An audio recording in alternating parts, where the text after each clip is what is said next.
So this is my third video talking about global shutter cameras, and I realized I haven't really talked about what the difference between global shutter and rolling shutter is. So here we have a fan in the red KOMODO, just trying to see if there's any weirdness with the blades, and it looks pretty normal. Here I've just moved to a 90-degree shutter to have a less motion blur, and again I don't really see anything weird going on. For comparison, here's just a still shot of those blades. You can see if I switch back and forth between these two here, it really doesn't do anything weird to the image. That's what you would expect with a global shutter. And then the same thing with the E2-S6G. Here at 70 frames, its maximum frame rate, I don't see anything weird with the shape of the blades. And again, switching back and forth between the still shot and the E2-S6G, I just don't see anything weird with the shape of the blades. And then here is the F6, which is a rolling shutter camera, again comparing to a still shot, and maybe there's a bit of distortion. This blade here, how it kind of looks like it might be tipped more on this end. I mean, it's almost imperceptible though. When it's moving, you can't really tell any difference. So I think with fans, no big deal. I think this test is more fun. So this is a bass guitar and plucking the string. This is how the string is supposed to look. If we step up to 60 frames per second, you can see it in slower motion and still it looks appropriate. Like that's how a string looks when you view it with your naked eye. And at 120s, again, it looks exactly like a string would look. You have motion blur. You're only seeing, however many frames you can catch there, even at 90 degrees shutter. That's more or less how a guitar string looks to your naked eye. The S6G at normal speed, again, it looks like a bass string should. At 70 frames per second, we have, again, motion blur, but again, that's the appropriate movement for a string. And at a 90-degree shutter, we get less motion blur, but the same type of movement. For comparison, here's my F6, which is a rolling shutter sensor. And you can see it starts to have a little bit of weird jello wobble. At 90 frames, it looks comedic. It's just like a bowl full of jello. It's wobbly. It's not how a string looks. And at 120, same story. It wobbles back and forth just unnaturally. The top and bottom of the frame are moving differently than the middle because the rolling shutter catches those moments at different points in time.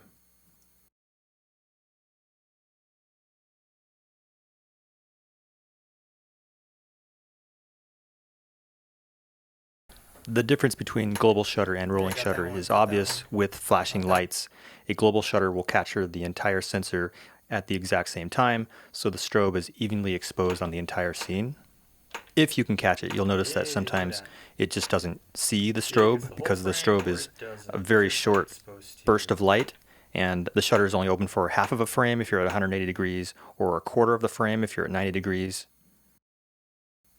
And this is what you get with a rolling shutter. Only part of the sensor sees that strobe, so you get just part of the image has this white flash on it, which looks weird, but I really think we've become accustomed to that, so maybe it's not very strange. Maybe you've shot stuff with strobes like that before, and maybe that's okay. I don't know, I'll let you decide. It does seem odd when you compare it to a global shutter. Global shutter cameras see the world the same way that film cameras do. They expose the entire frame at the exact same time. They're not scanning the image from top to bottom like a rolling shutter does, which gives you that kind of jello effect. Some rolling shutter cameras are very fast, so they do it so quickly that you can't really tell that it's rolling shutter. The F6 is pretty good in that regard. It's not the best out there. You can see in these comparison shots here that it doesn't really look bad. You're not really seeing the rolling shutter. It kind of actually smooths out the image. It's not so jerking and jarring like the KOMODO and the S6G. So maybe it's actually better in some situations. I'll let you be the judge. I posted some of this footage of this creek on my Flannel Ninja Tech Instagram, and some people thought that the F6 footage, which is rolling shutter, was the global shutter footage. And really it's the other way around. It was the KOMODO that they thought was rolling shutter. I guess, maybe it doesn't really matter for some shots. The effects of rolling shutter are most obvious on vertical lines like fences and doorways. When panning left and right really quickly on a global shutter camera, those lines stay vertical. They stay straight up and down. In this full screen view, you can see when I pan back and forth that the edge of that building right here stays pretty much straight up and down. I was moving a little too quickly here. There's too much motion blur to really see it very clearly, but you can see it even on these blurred bars here that they're not warping, they're not angling. It's the same for the S6G, panning quickly left and right. The lines stay vertical up and down.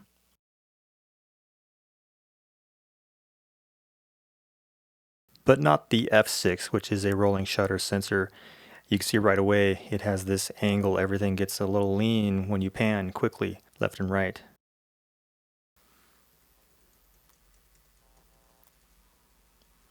Wow, look at that right there. That's pretty dramatic. And if I go the other way, it warps the other way. Vroom.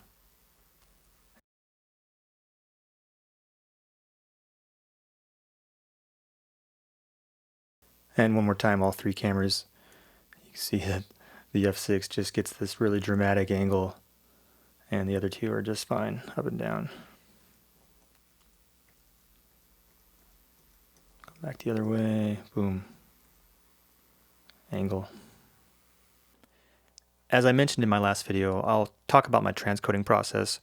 If you want to see more in depth on how to transcode using Final Cut, Premiere, and Scratch, you can watch this video here. I'll link it down below. I much prefer Scratch. It's just easily the best software to use. So what I did was I loaded in all of my footage, and you can see I have quite a bit. If you go over to the color page, you click on QuickTime, and then you can choose your color space and gamma. You can see that Scratch gives you all kinds of options. This is one of the reasons I like it. You can transcode ProRes RAW footage to any of these picture profiles. These would be the gammas. This is the color space. I chose Rec 2020 because I know it's a very large color space, and Resolve understands that color space just fine. I did some transcoding to PQ HDR. I also did some to Red Log 3G10. You can do straight up Panasonic V-Log, some of these Sony S-Logs. As you can see, just tons of options here. So it doesn't really matter as long as it has a large enough color space and gamma to retain the color information from the ProRes RAW footage, because this is 12-bit footage from my Atomos Ninja 5 and my Z CAM E2-S6G camera. And then on the output page, if you carefully select the right settings, it will render every clip on your timeline as an individual clip on the output, which is one of the reasons I use Scratch. You can't do this in Premiere or Final Cut Pro. You can do each clip one at a time, which is a very long and tedious process, or you can do all of your clips back to back as one big export, which I don't recommend because then you have to go and cut it up. It's just clunky. This software gives you the option of outputting them as individual clips. You got to make sure you have all your settings right. And again, go back and watch my video. This one I go over how to set these settings here so that you get the appropriate output. I did use ProRes 422 for the most part because my computer does ProRes 444 very poorly, like very low frame rate playback. It's because partially my hard drives maybe aren't fast enough to do this, and also my computer just can't process this footage well enough. So 422, it was good enough for my video. I didn't see anybody complaining about my color. You could argue that, oh, it doesn't have as much color information, but I don't know that you're going to see it anyway because YouTube is like 8-bit or 10-bit, and it's, you know, it has so much compression, you're losing color information there anyway. So that was my process. I did make some very, very basic white balance adjustments, which you can do right here. So this is basically the raw controls you get in Scratch for ProRes RAW: ISO, color, temperature, and tint. You can see if I tweak it here, it responds. So I made basic adjustments here, pre-debayer. That way I would have the best color temperature going into Resolve. You can make those changes on the ProRes 422 file, but it's not the same thing. You don't have the same results as you get in here. This is a much better place to do it at the pre-debayer stage rather than post-debayer, where those colors are baked in. That's the long and short version of how I got those colors out. I want to look at one clip in particular here, though.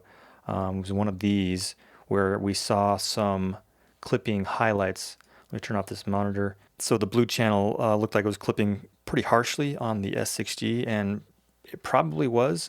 This is the way it looks in my PQ HDR gamma. See if I can change the gamma. It's going to change how that looks. Again, it's a flat profile look because that's what these profiles are designed to look like. So it gives you the option later on to grade this. And so that's, yeah, you can see how these are all pretty well clipped. That's pretty common for blue channel. I wasn't exposing for the blue lights here. This is such a dark scene that I did not want to underexpose this. If I exposed for those blue lights, you wouldn't see anything down here. And that's just silly. So I let these clip. That's just fine. But how does I guess it would be the sensor treat these blue lights as far as the roll off, or maybe how Scratch decides to convert the ProRes RAW image into, say, a red log 3G10 gamma? That's an unknown. If I did the PQ HDR, you can see there's barely any shift, so I can't say that, you know, one of these profiles is doing worse than the other necessarily. That's what it looked like in Scratch. Now let's look at it again in Resolve. So I don't know, when you zoom in here, is this really a whole lot worse than this? I don't think so. I think part of it is the scale is different. The KOMODO has a wider field of view. I know people don't say, oh, cameras don't have wider field of view. Well, given the same lens, it's wider field of view. It's not the lens, it's the camera in this case. So this one is, these are just smaller to begin with than they are on the S6G. And really, right, looking at them like this, there's not a whole lot of difference. Any weird chromatic aberration here might be caused by the lens, but these really look very similar because they are doing a similar job of exposing these lights. You know, I brought up the exposure in Scratch to match the exposure over here and used the red log 3G10, so it had a similar color space, and I just used a transform. Anyway, long story short, I don't think they really look that different.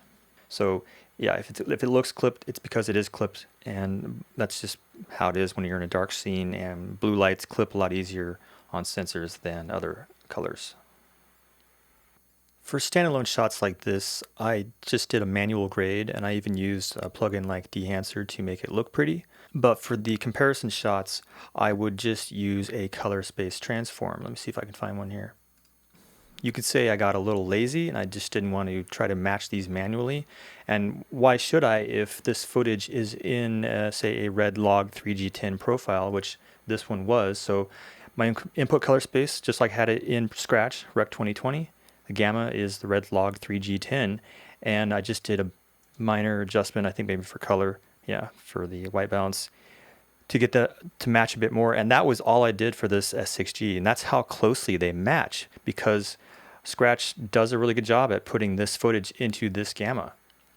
And then the KOMODO, all I did was go to the RAW tab and I set it to Rec 709 BT 1886. I did really shift the color temperature for some reason on this shot. I don't know why, it's way over. And I sometimes will adjust the brightness with the ISO, but you can see I have no nodes on this red KOMODO footage. I did very little to it, again, partly because I was just lazy, but also because I didn't want to make any personal changes that might affect the color on this thing. I just want these two cameras to, you know, you can see how well they compare without doing a whole lot of stuff to it. And they do quite well next to each other. Let me see if I can find another shot to compare. So the same thing here for the street shots. The KOMODO, nothing on the nodes. I just made adjustments here on the RAW tab. Again, putting into a Rec 709 color space. Highlight roll off, set it to soft. It looks really nice that way. Made some color, temperature, and tint adjustments. And then for the S6G, again, just a single color space transform from the input color space in gamma to my timeline, which is Rec 709. That is the quick and simple way, and as you can see, the results are fairly comparable. I'm going to use this same scene to talk about something that I think makes a big difference. If you are a Resolve user like me and you want to use ProRes RAW, you are at a big disadvantage. Or put a different way, Blackmagic Design puts ProRes RAW at a major disadvantage by not supporting it. So compared to the KOMODO, you get excellent support. Red has built in these features to REDCODE RAW, and Blackmagic implements all of these features in their software. So you have the ability to change your color space and gamma very easily, as I did here, just putting it straight into a Rec 709 color space, and you get this normalized look, but also the ability to change your highlight roll off and your output tone map. So watch this image here on the left. how this changes when I change these options. Like, it just gives you a level of control that I don't get with ProRes RAW, at least not in Scratch, and not that I've seen in Final Cut Pro or Premiere, because it's just not part of the codec. Whereas here you can see how the highlights around the headlights change when I change the highlight roll off. And that can make a big difference in your footage just by making one adjustment here in these settings. I think I had this set to soft originally in the video. Besides the color, temperature, and the tint, the standard kind of raw controls, you get these other options here. And that's just not something that you get with ProRes RAW in Resolve or any other software. So that, to me, is very important. Of course, you don't need to shoot in RAW. That's what people always say, like, oh, you don't have to shoot in RAW. You can shoot in ProRes or H.265 or some other codec. And that's true. But what RAW does is, among its many benefits, of course, it eliminates the necessity of worrying about your white balance. And maybe you have a good workflow and you've got that all figured out, and that's great. But I know from my experience, I do a lot of more or less run and gun style of shooting when I'm at anime conventions filming people. You can check out my Flannel Ninja channel to see what that looks like. And so I don't always have the opportunity to check my white balance. A lot of times I have just seconds to do a shot. And so I have to just hit record and hope that the camera had a good white balance when I press the button, because I've got my Z-Cam camera set to lock in that white balance so it doesn't shift while I'm recording, which is great. But if it saw something like some red wall or big green leaves on the back of a cosplayer, the white balance is going to be just way off, and it's not going to balance out very well because that color gets baked in. Whereas with RAW, you don't have to worry about that white balance. You can change it in post, and it's just like changing it when you're shooting. It's the same exact thing, just like what you get here with the REDCODE. I mean, you wouldn't be able to get this kind of variability with a baked-in codec like ProRes or H.265. It's just really, really amazing the control you get here. It's just a fantastic thing to use RAW the way that it's meant to be used. So I was trying to make comparisons between the S6G and the KOMODO in RAW because I think that's just the most fair comparison. I really didn't shoot much at all in the other codecs with my S6G, and that puts me at a disadvantage because, of course, Resolve doesn't support ProRes RAW, and so I'd have to use Scratch and do this kind of cumbersome transcoding process. And if I got in here and decided that I liked how the red looked, but I didn't like how the Z-Cam looked, I'd have to go back into Scratch, make a change, export that footage again. And that's not a workflow I recommend for anybody, really. So it's not necessarily a Z-Cam issue. It's not even necessarily an Apple issue. It's a Resolve issue. It's a Blackmagic Design issue. I don't know exactly what their thinking is, but it's something to do with, BRAW and how they don't want to support a competing codec, as far as I can gather. Although, if you look in their settings, they offer support for all of these other RAW codecs. So I don't know how they can say that they don't want to support ProRes RAW or consider that it's more of a competitor than any of these other formats. I don't know. Maybe I'm way off here. Nobody really has the answer because they're not saying. But it's obvious that they don't want to incorporate ProRes RAW. ProRes RAW has been around for over 2 years now, so they don't really have an excuse other than they view it as some kind of competition. Although I got to say that I spent $600 on Scratch for software basically just to do transcoding for these videos because I personally don't plan on shooting a lot with ProRes RAW for a lot of the aforementioned reasons, but I was willing to pay that much money to have the flexibility. It was a lifetime license, by the way, too, so I'm good forever if I need to transcode that stuff. And Scratch is pretty interesting software anyway. It's got a lot of powerful features. I just wish that Resolve would support it, and then it would eliminate that barrier to entry to using ProRes RAW. ProRes RAW is important because there are over 20 cameras out there right now that support it through the Atomos Ninja 5. That means a lot of those users are being inhibited by Blackmagic's decision to not support that codec. Maybe it's pushing them to other software like it did me in some regards. Maybe they're just going to use Premiere or they're going to use Final Cut Pro because Resolve doesn't support it. I don't know. I just wish that they would support it and they would just put all those questions to bed and we could all, play with whatever camera we wanted to play with. I recorded a lot more footage talking about the menus in the cameras, going over the Wi-Fi apps that both cameras have, and also comparing like SDI and HDMI delay from the cameras.